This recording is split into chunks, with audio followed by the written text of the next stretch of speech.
Hello, j'espère que vous allez bien, moi ça va. Alors aujourd'hui, on va parler des garçons princesses. On a toutes et tous fait face aux garçons princesses une fois dans notre vie. Alors si vous n'êtes pas familière ou familier avec ce terme, je vais vous l'expliquer tout de suite. Alors dans cette vidéo, je vais vous expliquer comment s'en débarrasser, pour quelles raisons vous attirez des garçons princesses, quelles sont les solutions à long terme bien sûr, comment attirer l'inverse, un vrai homme quoi, qui assume ses responsabilités. Et si vous êtes un garçon princesse, franchement arrêtez, si ça fait pitié, il n'y a rien de charmant. Vous verrez dans cette vidéo qu'il n'y a rien de bénéfique à être un garçon princesse. Déjà c'est repoussant, ça n'apporte rien de bon et vous pouvez perdre une très bonne relation. Voilà, vous pouvez le regretter.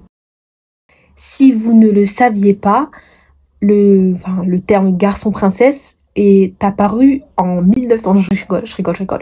C'est un terme TikTok, voilà. Je sais pas qui a inventé cette appellation. C'est du génie, c'est du très lourd et on tient quelque chose. C'est précis. Quand tu dis garçon princesse, tu sais très clairement à quoi ça correspond. Donc d'abord, je vais vous donner ma définition d'un garçon princesse. Pour moi, un garçon princesse, c'est un homme dans la relation qui va déléguer toutes les responsabilités à sa partenaire.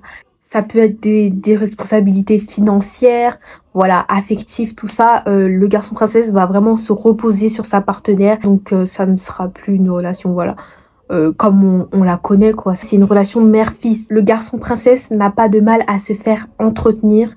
Plus traditionnellement, c'est une inversion des rôles. Tout ce qui est invitation, tout ça, il va pas prendre les devants. La Saint-Valentin, il dit que c'est une fête commerciale. Je dis pas que si votre copain dit ça, que c'est directement un homme princesse. Un homme princesse, voilà, pour ne pas dépenser, il catégorise la Saint-Valentin dans, voilà, il la met dans la catégorie des fêtes commerciales. Alors que, si ça peut faire plaisir à ta copine, pourquoi tu ne vas pas la... Bref. Donc, voici la définition d'après Lomé Actu. Donc Lomé Actu, c'est un site internet, donc je l'ai prise d'internet cette définition. Le terme princesse est vécu comme une humiliation pour de nombreux hommes et vu par les femmes comme une aubaine de montrer la transformation négative que la société exerce sur les hommes de nos jours. Donc maintenant, on va voir les caractéristiques qui reviennent souvent quand on parle d'homme princesse. Donc un homme passif, il sera sans cesse dans l'inaction, donc on va attendre des actes de sa part. Il y a le terme homme féminin, on retrouve chez l'homme princesse certains attributs féminins. Peut-être qu'il y a une question qui vous vient en tête, c'est mais à qui s'adresse ce terme? Bon, je vais vous donner la première clé pour démasquer un homme princesse. Ces hommes ont du mal à faire la distinction entre leur partenaire et leur ami. Je trouve qu'ils n'arrivent pas carrément à faire la distinction entre leur partenaire et leur mère. Parce que il y en a, je vous jure, c'est l'extrême. Vraiment, ils sont ici, genre, c'est même pas des hommes princesses, c'est des hommes déesses. Il y a une fille sur TikTok, je sais plus c'est qui. Même si je la retrouve, je la mettrai pas, je l'afficherai pas sur YouTube. Elle disait que, elle accompagnait... En gros, quand ils allaient au resto avec son gars, il venait pas la chercher parce que déjà, il n'était pas véhiculé. Comme elle avait le permis et qu'elle avait une voiture, elle venait le chercher jusqu'à chez lui. Et ils partaient en gros à leur lieu de rendez-vous. Bon, après, elle s'est plainte. Elle a dit qu'elle ferait plus jamais ça. Et heureusement, vraiment heureusement, parce que ces clochards ne méritent pas ça en fait. Pour que vous n'ayez aucune pitié, Les hommes princesses, ils s'en foutent en vrai. Que vous finissiez ruinés. Les hommes princesses, c'est pas un homme qui va se débrouiller seul. C'est pas un homme qui va se dire qu'il aura une illumination et qui va changer du jour au lendemain. Non. En fait, l'homme princesse, lui, il est là pour vous abattre. Ne comptez surtout pas sur lui pour vous aider ou quoi que ce soit. Parce que il le fera pas et il ne s'aide même pas soi-même. Et pour vous dire que même il y a certaines femmes qui apportent du soutien émotionnel à leur gars en fait. À leur gars. Donc elle, c'est déjà la source de revenus du couple. mais c'est en plus un soutien émotionnel. Donc le gars, il se repose sur elle, vraiment. En tout cas, ne comptez pas sur lui pour changer parce qu'il ne le fera pas. N'espérez pas que cette personne se lève un bon matin et qu'elle trouve du taf, voilà, qu'elle prenne des résolutions parce que bah, c'est mort, quoi. Il est précisé que cela peut aller jusqu'au caprice. Comme tous les manipulateurs, le garçon princesse va jouer un rôle au début de la relation. Donc, dans la phase de lune de miel, les techniques de manipulation de l'homme princesse. Du garçon princesse, parce que c'est pas un homme. Sinon, ça serait un oxymore, parce que quand on dit homme, on voit quelque chose de bâti. Tout va se jouer sur le début de la relation. Oui, parce que c'est très crucial. Et en plus, la première impression compte beaucoup. Donc, il va se comporter comme il aimerait que un homme se comporte avec vous. En fait, vous allez lui donner, et plus souvent, vous allez lui donner les cartes. En fait, il va vous demander, mais qu'est-ce que vous recherchez chez un homme? Et vous allez lui répondre comme une personne normale. Moi, je recherche quelqu'un vraiment d'attentionné, vraiment quelqu'un à l'écoute. Vous allez lui dévoiler toutes vos cartes. Voilà, tout votre jeu. Il va s'en servir contre vous. Il va vous dire des mots doux. Il va vous offrir des fleurs. Il sera le prince charmant, l'homme parfait, voilà. Et il va se faire passer pour celui qu'il n'est pas. Bien sûr, il y a des red flags que vous avez ignorés dès le début de la relation, mais vous étiez aveuglé par l'amour. Et bien sûr, ce que je vais dire après, vous avez le droit de le faire. Voilà, tout le monde a le droit de faire. Imaginez, vous êtes à une soirée, n'importe qui, si vous voulez, vous invitez votre pote. Et vous remarquez pendant la soirée, au loin, un garçon.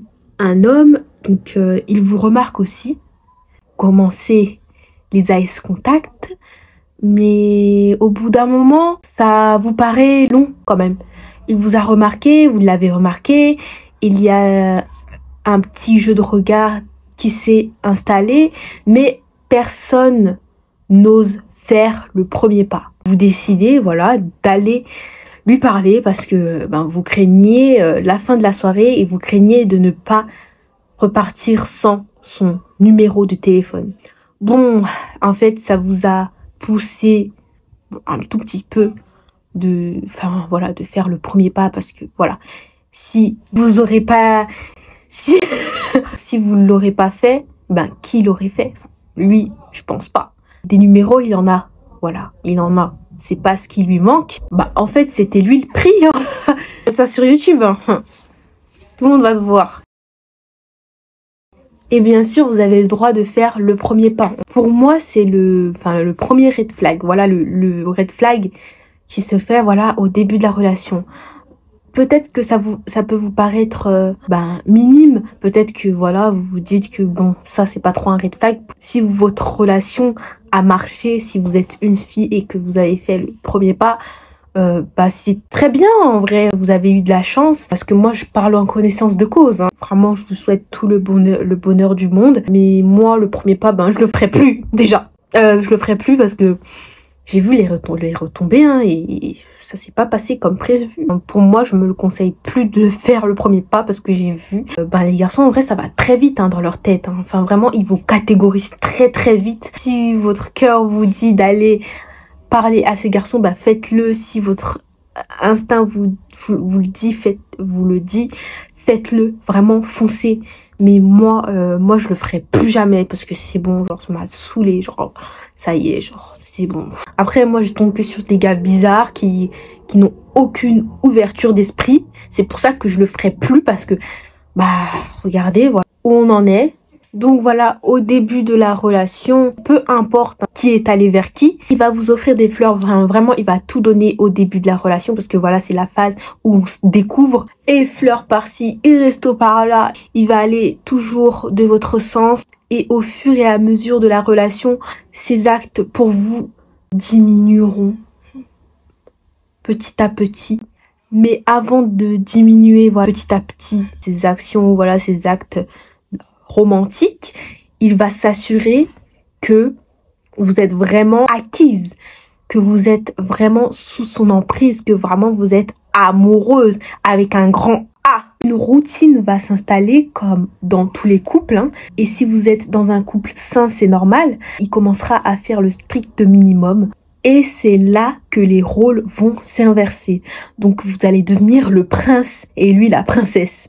Vous allez espérer jour après jour que son ancien, lui, revienne en fait, refasse surface, mais ça ne va jamais arriver.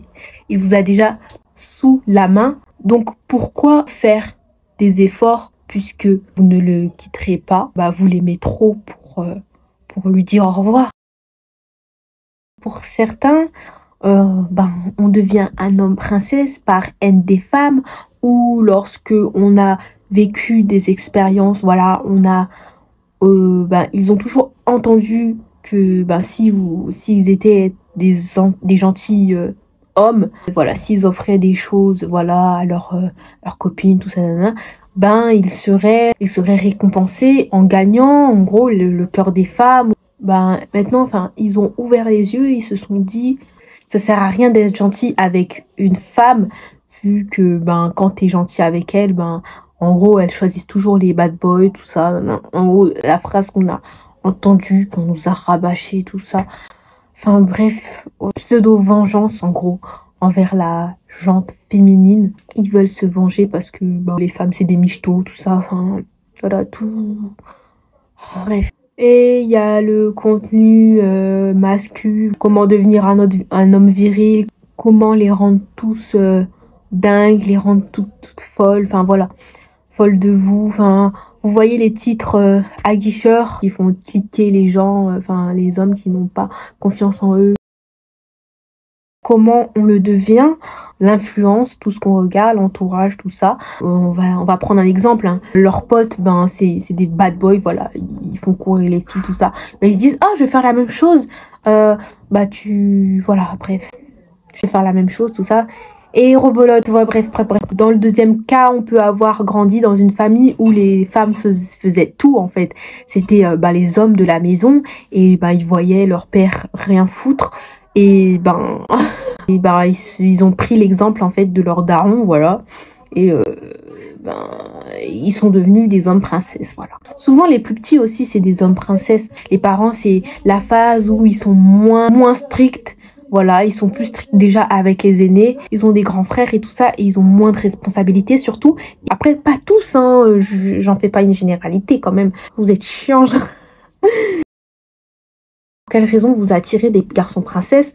Alors déjà, la raison numéro 1, c'est quand vous avez grandi dans une famille dysfonctionnelle où vous avez développé voilà des insécurités, voilà tout ce qui est problèmes psychologiques. Vos problèmes ont grandi et comme résultat, on a eu soit le syndrome du sauveur ou encore t'es devenu une people pleaser, donc quelqu'un qui se soumet aux ordres des autres.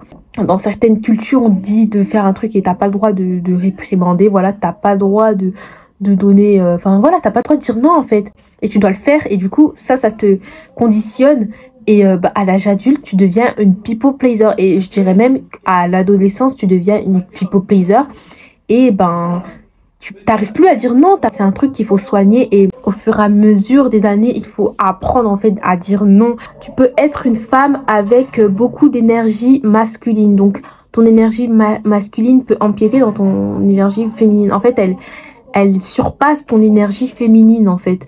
Ça peut être dans ton style ou ta façon d'être, voilà, avec les autres.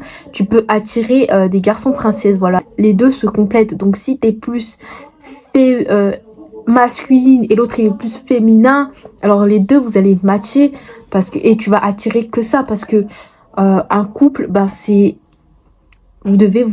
complémentaire. Après ça dépend vraiment parce qu'il y a des filles que je connais, elles sont beaucoup dans leur énergie féminine et pourtant elles attirent des hommes princesses. Donc vraiment il faut soigner ce qu'il y a dans la tête. Vraiment il faut se dire que t'as vu les signes, voilà, il faut vraiment être connecté avec voilà, son instinct. Faut vraiment écouter son instinct, ce qu'il nous dit, parce que c'est très très important aussi. Il faut se dire, en fait, on est en train de chercher un père. Voilà, on est en train de chercher un père. On n'est pas en train de chercher une relation qui va se finir dans même pas un mois. On veut un provider. Redéfinir ses standards. Ne pas hésiter à dire non. Voilà, j'espère que vous avez aimé cette vidéo. N'hésitez pas à liker, vous abonner si vous avez aimé, voilà, si vous avez apprécié. Et à me suivre aussi sur mon compte Insta. Je le mets ici. J'ai créé un nouveau compte Insta rien que pour vous. Si vous avez d'autres questions aussi, si vous voulez parler plus en profondeur des sujets que j'aborde, venez sur Instagram. Là, je le mets juste ici. Bisous.